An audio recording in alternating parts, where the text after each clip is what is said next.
Πάλι μαζί φίλοι μου, εδώ στο κανάλι μας φαγητά και γλυκά για εργαζόμενους. Απλά, εύκολα, γρήγορα πανκέξ για σήμερα. Πάμε να τα δούμε.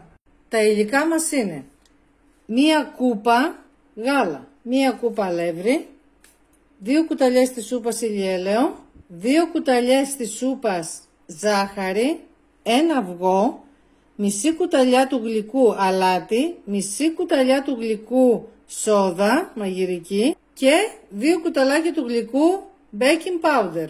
Παίρνουμε μία κούπα και ρίχνουμε πρώτα τα στερεά υλικά. Όλα μαζί. Ανακατεύουμε όπως είπαμε όλα τα στερεά μαζί. Σε μία κούπα τώρα άλλη ρίχνουμε τα υγρά. Το ηλιέλαιο, το γάλα, με την ίδια κούπα, το αυγό.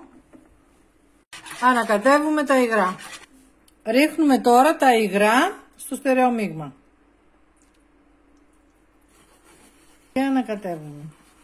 Αφήνουμε το χυλό μας μισή ώρα να ξεκουραστεί. Έχει κάψει το τηγάνι και το χαμηλώνουμε στο μισό. Αλείφουμε λίγο με ηλιέλαιο και παίρνουμε μια κουτάλα και το ρίχνουμε στη μέση. Δεν απλώνουμε, όπου πάει. Αν δείτε ότι βγάζει τις φουσκάδες, τη γυρνάμε.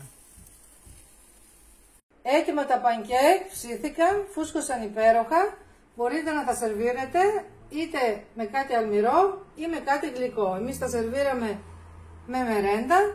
Μπορείτε να βάλετε μέλι, μπανάνες, καρύδια, μαρμελάδα, ό,τι θέλετε.